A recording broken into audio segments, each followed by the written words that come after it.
Hello and welcome to One Man's Collection. Today we're looking at the Ferrari number 74 for the Ferrari Collection. This is the Formula 1 F2003. So we have the die-cast car already open. I will take a closer look at that. I believe that's Michael Schumacher, like they were all back then. Whole bunch of that series. It's actually pretty good.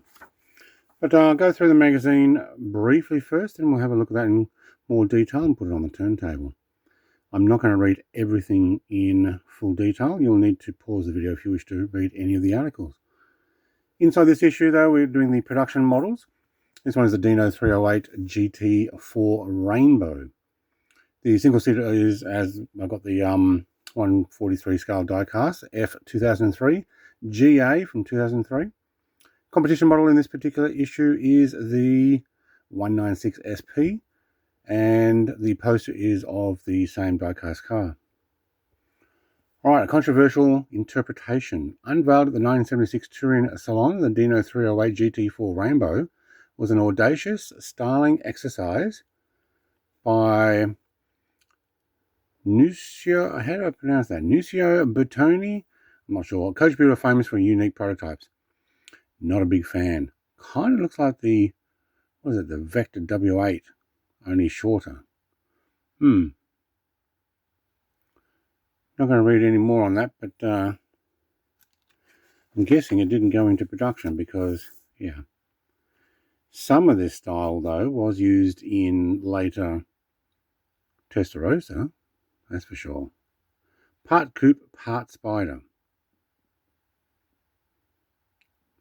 Okay, contrasting interior, the cockpit of the Rainbow was far more conventional than the exterior. The almost bare dashboard was punctuated with a few essential controls. For a time, Bertoni used the Rainbow as his personal transportation. Never got the model of that in this collection, though. Okay, I can see some common Ferrari influences there.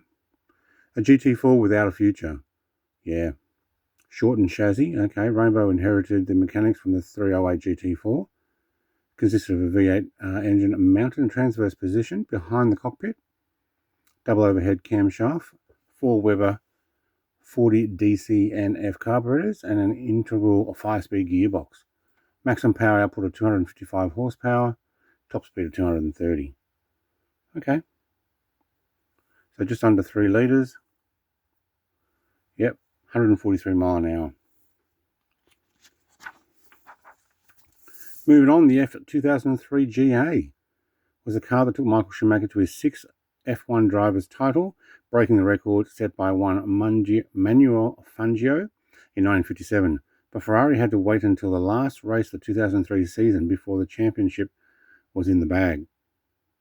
Cool. Not going to read all the stuff there. Do notice that we do have the Marlboro on this particular one, but not on the car. I've mentioned that before in some of the issues. This is considered a toy. They don't put cigarette advertising on the toy, but you can buy decals and or the stickers or whatever you else want to call them that do put them back on. Tough act to follow. To continue the success of the unbeatable F2002, Ferrari's engineers designed a car that was very sophisticated in terms of aerodynamics, capable of adapting to any type of track. Yeah, did really well. Wasn't it either him or his teammate that was going to win, pretty much? Which kind of happened with a lot of cars that got dominant. The Red Bulls, then the Mercedes, and the Red Bulls, although not so much the second time the Red Bulls around, especially when you make it for one particular driver. F2003 contributed to several further career milestones for the German driver. 70 F1 wins, 122 Grand Prix podiums, and an impressive overall total of 1,038 Formula 1 points. Cool. All right, we've got the poster. Again, I've not taken any of these posters out. I do leave them in. But if we take that poster out, you get the other part of this particular center article. Engines an 89-degree V10. Back in the day when they had V10s and awesome sounds. 845 horsepower, 18,300 RPM. Wow, maximum speed of 368 or 229 mile an hour. Oh, those were the days, weren't it? Yeah. Ultimate success for the F2003 GA.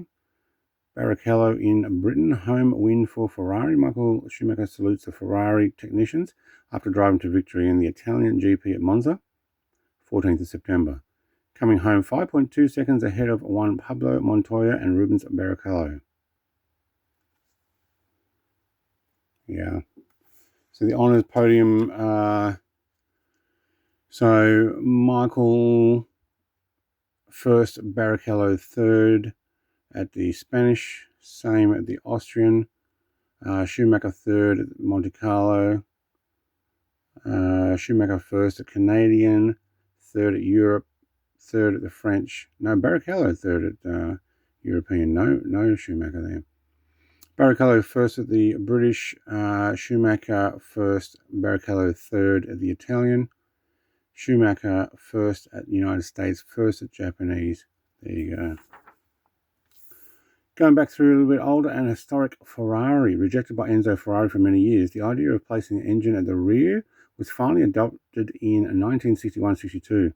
It was then used on single-seaters and sports cars, including the 196 SP that won the European Hill Climb Championship. Very good.